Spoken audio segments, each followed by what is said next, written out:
It is time for a professional match of StarCraft 2, and what I got for you today is a Terran versus Zerg. Spawning here in the northeast corner of Stasis LE, and playing with the red Terran SCVs. He's one of the greatest Terran players to ever touch a mouse and keyboard. We have none other than TY. And his opponent spawning in the northwest corner, playing with the purple Zerg drones. Likewise, one of the very strongest players in StarCraft 2 of all time. We are currently looking inside of the main base of Dark. Now look, here's the thing. Just a couple of days ago, I commentated a game between these two exact same players as well. And while usually I try and put a little bit of time in between the different pro players that I cover, as well as the different matchups that I go for, I figured this game right here would warrant a bit of an exception. So, that game recently, right? I don't want to spoil it for you. I'll go ahead and post a link to it down below in the description of this video. But it was one of the most ridiculous games of TVZ that I've seen recently. I mean, we had like mass battle cruisers and whatnot in the late game. It was really, really good. And supposedly this match right here on Stasis is of that same caliber. So I'm excited to figure out what it's all about. I figured it was time to make an exception. So, this map right here, right? Stasis LE. It's one of the harder maps to play for Zerg in particular. In the current ladder map pool, we do not have this map anymore. A lot of Zerg players in particular got rid of it as quickly as they could during all of the events. But some of the online tournaments that are being played that started up their event a couple of weeks ago, they're not going to change their map pool in the middle of the event. So they're still playing out the games on the older ladder map pool as well. So this is indeed a new patch, but it is going to be played on the older maps. Anyways, Stasis LE is a pretty funny map. One of the reasons why a lot of Zerg players don't like it is because of the really short airspace right here between the different naturals, but also because of this area right over here. So when you think about it, right, imagine a siege tank sitting right behind these destructible rocks in the early game. Imagine you get a medevac, you drop a siege tank right over here or right over here. You can deal a tremendous amount of damage to this area of Zerg. Now granted, you can't hit away at the natural, but it does create a really strong siegeable and slow pushable location, I suppose. And a lot of Zerg players just simply are not a big fan of that. Now TY managed to get that wall off right here at the low ground. He scouted indeed that it was going to be a quick spawning pool and gas inside of the main of Dark. So I wonder how he's going to respond to this, right? This could very well be a hyper-aggressive push right here from our Zerg player. And one of the things to keep in mind is that since these players will go up against each other very regularly, I'm assuming TY probably knows how Dark feels about this map. In my opinion, a lot of Zerg players, at least that I've casted on this map, they don't really like this map very much, so they end up going for a super aggressive push. And I think that everything that TY scouted so far sort of points in that direction as well, right? Usually Zerg players will decide to go for that hatchery on the low ground as their very first structure. And TY indeed is apparently having the same thoughts right now. He decides to go for the siege tank really early on. He's got a bunker coming up right now as well. He knows what it is that he is playing against. Well, the thing is though, it looks as if this was going to be aggressive, but TY decides to double check. He sees the third hatchery, he sees the lack of like a roach warren or a baneling nest at this point, and I think he figures out here eventually that this is just going to be a very safe opener from Dark here, rather than a hyper-aggressive one. So I like this. Both players already playing mind games. Dark going for a spawning pool really early on, delaying his hatchery, is showing what could be a very safe build or a very aggressive build. He actually still decides to put down the roach warren and then the double gas here in the natural anyways. Could still decide to use it offensively, could still use it defensively as well, but he's making his opponent think. And that's one of the cool things that I really like about high-level Terran versus Zerg right now. One of the more recent developments that we've seen in this matchup as well is that a lot of Terran players are now desperately making their opponent think they're playing bio and then they switch to mech, or they make them think they're playing mech and then they switch to bio. It's a very difficult decision to make for Zerg, right? Because if you go up against Terran bio, you want to start making Lings and Banes. If you go up against, for example, a Terran mech-based army, usually a Roach Ravager is going going to be a lot stronger with Hydra support in the early to mid game. Anyways, we see a 1-1-1 right here for TY, so 1 barracks, 1 factory, 1 starport. He's getting himself a couple of tech labs right here, so he will be able to get the Banshees to roam the map here in just a little bit, but he also decided to go for the 3rd command center, so whatever he is planning on doing here, it is not gonna be an all-in by any stretch of the imagination. Now we do see 3 Ravagers here, and I actually think this is, yeah, he's taking control of this little area of the map just in case there were siege tanks over there. 1 Marine though took control of that watchtower as well. The Banshee apparently met up with that Marine. I wonder if they're friends, but it does mean that the Banshee is going to be able to get one of those kills there on that Ravager really easily. Anyways, I think he produced exactly 3 Ravagers just in case it was going to be like a siege tank drop over there. It takes 3 corrosive biles to shut down a siege tank like that. Regardless, a little bit of continued harass right now by these Banshees. Beautiful micro there by Dark, morphing in those spore crawlers in the nick of time just before the second volley of shots connects, and it does mean that he manages to save those drones with only a couple of mineral losses. So I like this a lot as well, right? So once again, look at the units right now that we see for TY. This is what I was trying to say previously. So he's got himself 13 Marines. He makes a bunch of siege tanks. He makes it look as if he's gonna play bio right now. However, then he goes double armory inside of the main base. Was this actually spotted by this overseer? It was. Okay, there's actually even an infested or a changeling right there. Inside of the main as well. So this looks like it's a bio Terran army composition. A weaker Zerg player would probably start going Ling Bane against this, but already Dark saw the double armory, so he sees the mech switch coming up right now. Regardless though, this is a really aggressive, dedicated push here from TY. He does have 3 siege tanks. He does fight through this really tight choke on the map. Well, 1 set of corrosive biles will connect there, but it's not enough to kill the siege tank just yet. TY is actually starting to push forward right now with a scary amount of units. A lot of those Zerg units already were picked off. Once again, corrosive biles will finish the kill right there on that tank, but there's no denying that TY is still sitting in a very, very powerful position. One of the Banshees there got picked off, but keep in mind right now TY is in a siegeable location. He's going to be able to pick off all of those Zerg units that spawn at the 3rd with ease. I mean, they may very well just run past all of this. There we go. A bunch of those Zerglings get picked off for free. Ravagers though are morphed in right now on that high ground. They're going to be able to get at least the corrosive biles right there on that siege tank in the center. The other one was surrounded by Zerglings and killed by friendly fire as well. And I think that eventually Dark should be able to shoot this away, but not without trading really, really poorly. Right? Look at the amount of units lost right now here for Zerg. That is a lot more resources lost here for the Zerg, and by no stretch of the imagination was that a push that was an all-in. TY has got the 4th command center right now coming up, even a 5th at the gold base, and he has that 3rd command center fully saturated. I love this. Both of these players are so good at the game.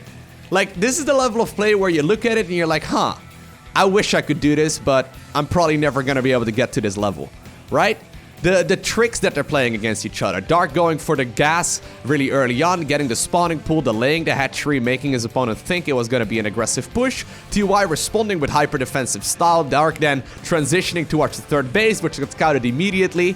TY following it up with Marine Siege Tank and then going for double armory, transitioning towards mech, trying to force the Ling Bane response out of Dark while making the mech transition. It's so clever. Dark all scouted it immediately as well. Then TY went for a really aggressive push, and even though it seemed as if it was going to be a bio siege tank, sort of like 2 base all in, he transitioned towards like 3, 4, 5 command centers. It's such a beauty to it all. Like, I love this, okay? This is such a high level game already. And even though if you just look at this objectively, you're like, huh, we saw a Marine siege tank push. It doesn't look that interesting. When you think about it a little bit more, the mind games that they're playing on each other, I love it. I'm actually really impressed as well with that the Overseer Scout there from Dark. That was actually really, really, really critical. If he did not do that, he would have not only gone Ling Bane more than likely, but he also would have not gotten his Hive nearly as quickly. Right now, we do indeed see those Hydras being produced as well as the Vipers. So this seems to be a Cyclone Hellion-based unit composition. Having those Vipers there for Abduct makes the retreat of these Cyclones much, much harder. How many Vipers does he have right now? He's got 4 already. Really nicely done here, actually, by Dark. I don't really like this position that he's in too much, but he certainly isn't in a bad spot. TY though sitting at 91 harvesters. 93 right now even. Making still a more... He's gonna go up to like 100 workers. He's got so much economy here. He's going +2/+2 right now as well. Oh, such a cool way of playing Terran, seriously. Anyways, that's still a scary amount of Zerg as well though. Even though Dark is up with his back against the wall, he does still have a very strong set of units. He can't really be too aggressive with this just yet. I think he wants to wait until he's maxed out before he does so. But still, he got himself a couple of those pickups, and that's what's most important. Love the fact that there's like a hit squad of Banshees right here on the left-hand side as well. Banshees recently had a cost reduction on their Hyperflight Rotors upgrade, which is the speed upgrade for these units. So this is going to be a scary, scary fast-moving army. And yeah, with no Overseer here, now all of a sudden the Cyclone Hellion Ball can join in as well. The Banshees will be able to pick up some of those units for free. Really, really nicely done. I love this. So cool. Now, obviously, there is a Spore there providing some of that detection here as well. But such a cool way of playing. So TY has got himself a really good unit composition, right? Dark right now, figuring out what's going on. He actually sees that there's going to be a siege tank switch, which is really important. That's 4 siege tanks at once. I wonder if this allows Dark to maybe go for a bit of a push. Once again, though. Ooh. Yeah, okay, the Vipers are hunting. Yeah, there you go. Abducts are being used. Okay. So, once again, the Banshee tried getting in some damage. This time around, it did not happen. At the same time, though, the Cyclone Hellion Ball has moved forward. They're going to definitely force the Council there on one of those bases. Gold still not up and running. But, how many Vipers is that right now? 7 Vipers. That does allow Dark to maybe go for a push here in just a little bit. Right? He's got a scary amount of units. He's got a very solid set of upgrades right here as well. I think he may be able to go for a push here in just a little bit. He's maxed out. He needs to get something done. The thing is, I love this transition here from TY. So TY is anticipating this push. He knows that there's going to be a lot of Vipers out though. And siege tanks are good against mass Hydra. But that is a lot of Vipers. If you have good blinding clouds and maybe some abducts, you can still shut down this tank transition. Anyways, we see 3-3 coming up right now. TY adding on more and more. What the? Dude, what? How many is he going to produce right now? What the? Okay, sure. Just your regular 6 command centers being produced in the pro game at one given moment. Anyways, TY apparently is a rich boy. He's making it rain right now when it comes to command centers, but he's going up against a very scary amount of Zerg units. And look at those abducts! Absolutely shutting down so much. Parasitic Bomb going down on the Vikings. More and more abducts. We even see a blinding cloud on the Planetary Fortress, so it won't be able to fire. And all of a sudden, Dark is way, way, way overpowering that force. The Planetary Fortress almost immediately ends up going down. The Banshee right there flying to its death as well. All of the command centers end up getting cancelled. The 2 right here on the right-hand side did end up finishing, but I think they are going to be in a little bit of trouble as well as Dark sniffs out where they are located, and he will be able to get the kill. Alright, so TY, getting a little overconfident, okay? Remind yourself that overconfidence is a slow and insidious killer. Darkest Dungeon, anyone? No? Just me? Ugh. I love the way that TY is playing it, but I think he got a little overeager. A little overeager. I think that's one of the downsides as well. Like, he was maxed out there, which was great, but he has 92 of that supply, and I think at the time maybe even like 100 supply, you know, dedicated to SCVs, and they're fine and all, but they're not very good at fighting. Not very good at fighting. So, if there's one thing that's really, really good for Zerg against siege tanks, it is gonna be the Spire. Dark is currently making his Spire great again, which is really important. He's gonna be able to get himself those Brute Lords out in just a little bit.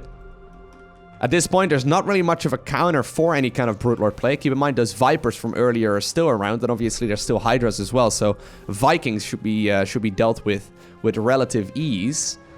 But still, this is a rough position here for Dark to push into. I mean, the siege tank spread right now is starting to look really good. This is 15 tanks in total. Good luck trying to fight in that. If you push forward right now as a Zerg, this army will evaporate. If Dark moves forward here, oof, he decides to back up, and I think it's for his own good. That army would 100% evaporate. That is a whole bunch of siege tanks with 3-3 upgrades. They do not mess around. TY though, I mean, he still had money in the bank, right? He's got a lot of command centers. He's going to be able to once again secure that base, although Please don't do that to me. That hatchery, or rather, that's command center is misplaced. Okay, long distance mining apparently is the name of the game.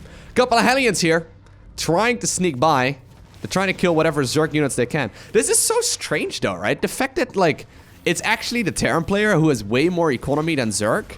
And, like, Zerg is actually the one that's supposed to trade efficiently playing Roach Hydra, like, out of all things. It's kind of crazy when you think about it. Anyways, here's the thing. The Zerg late game army is extremely hard to beat. In particular, when you haven't really lost too many of those Vipers yet, and you got some of them still alive. Going for Infestors right now, a lot of those Brute Lords are out already. The Zerg upgrades are looking solid as well. He's now going to start upgrading his air units here too. I don't mind the situation here that Dark is in. The fact that he just pushed back that army so nicely and he got such a good trade there was really good. But look at this tremendous slow push here. Ooh. This is... okay, I love this. This is the slowest of slow pushes. Even building up missile turrets to make the advancement here of that Zerg army even more scary. Look at the spread. A couple of Thors now joining in as well. They have 11 armor as of a couple of days ago. They used to... or 11 range rather. Not 11 armor. That would be ridiculous. No, they used to have 10 range.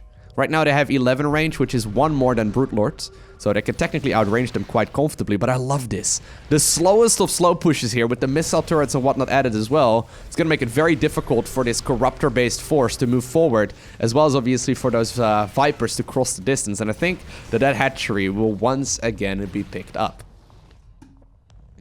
Okay. I love this. Look at this push. There's a lot of missile turrets actually set up over here. Still though. That is a scary amount of units. Ooh, parasitic bombs used everywhere. Immediately, though, the Vikings end up landing, which is really nicely done. A couple of them did get fungal growth there as well, but if you do land your Vikings, parasitic bomb no longer deals any damage as it hit only air units, which is a really clever counter. So if you get parasitic bombed, if you have the smart servos upgrade, which allows you to, like, well, he's trying to get the base over there. That's not going to happen. But the smart servos upgrade allows you to transform your units of Terran way quicker. You can drop the Vikings to the ground in just a second, and they will no longer take any damage from the parasitic bomb there. But I like this idea a lot. Okay, so TY thinking a couple steps ahead. He's going right now for additional barracks, and he already has himself a Ghost Academy as well. I love this this center tower here in the center of the map too.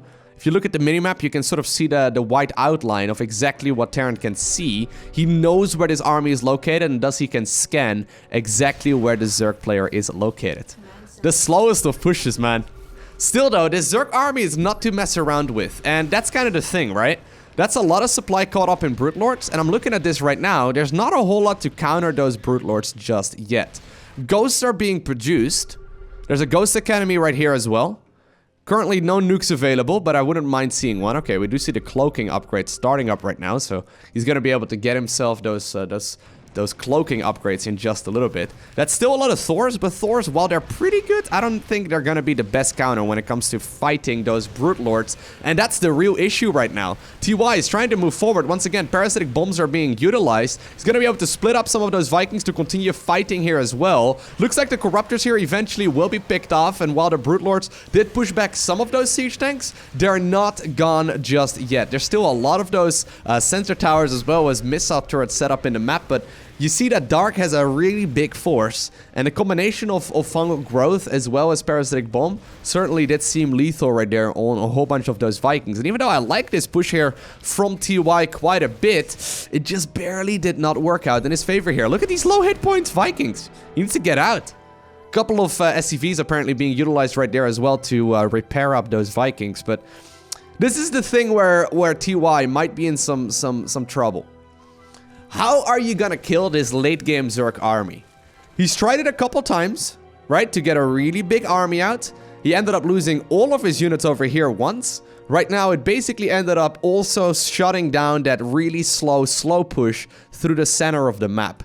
It's gonna be Thors and Ghosts, as well as Vikings and siege tanks right here. Out of all units, that apparently is going to be the weapon of choice for TY. Keep in mind, Snipe is excellent when it comes to getting rid of Brute Lords. You can also use it to EMP, obviously, those Infestors. So with good ghost control, this certainly does give him an option.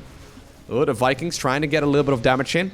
The Brute Lords now forcing a lot of these tanks to unsiege as well. Spore Crawlers here in the front. Man, look at this. Seriously, 2019 StarCraft, man. It's like such a technical fight. I love it. It's so good. This all comes down to skill. You can talk about balance all you want, but this all comes down to skill and unit control. Well, that was a really good fungal growth. That was a really solid parasitic bomb follow-up as well, and that means all of a sudden, all of those Vikings disappear from the sky. Nuke is being utilized right there. We see a nuke coming up to try and shut down this army. Where's the ghost that launching it? It has not been shut down just yet, and the nuke... Oh, I think he canceled it there manually, but the nuke did force back all of those Zerg units. I'm excited for like the next couple years of StarCraft, man. Like the skill level, it is still continuously going up. I'm looking at this right now and I know I'm never gonna be able to play this well. Like neither Terran nor Zerg. I'm never gonna be able to get to this level. I think this is where we accept, like I'm still a decent player. I'm probably like, I don't know. I'm probably at like top 500, maybe like top 1000 in the world.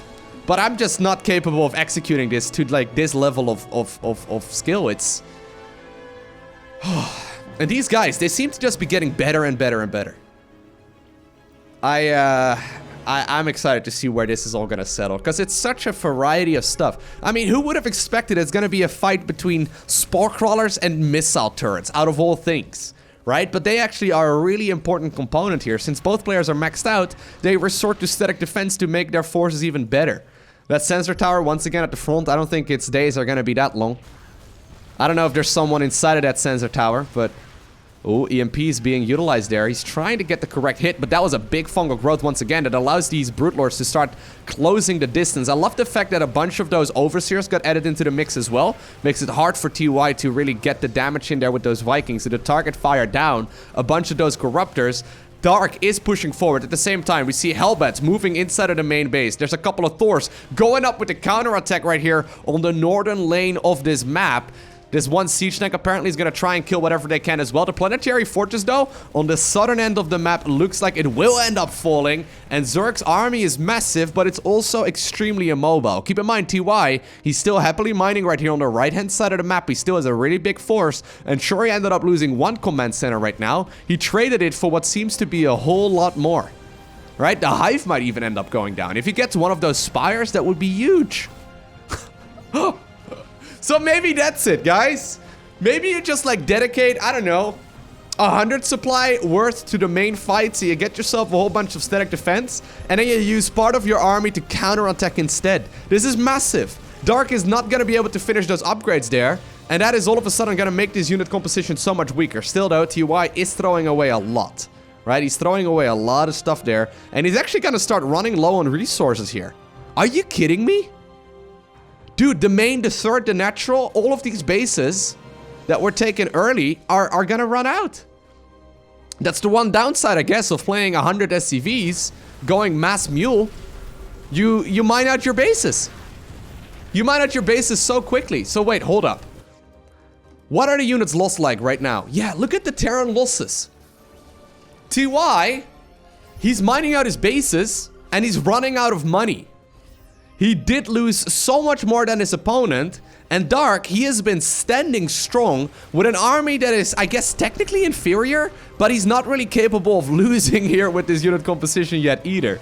Only a couple of Vikings remain. These Corruptors will easily make short work of that, and with these Vipers still up in the air, right, your snipes may be good, but oh, the fungal growth! The fungal growth is keeping all of these units in place. We see the Brute Lords in the air absolutely massacring that army. Fungal growth, it doesn't root units anymore, but it does keep them slowed down a lot. Once again, those snipes are being utilized here as well, but that is still so much Zerg. TY is losing all the stuff he needs to base. He's long distance mining right now. He's running out of resources.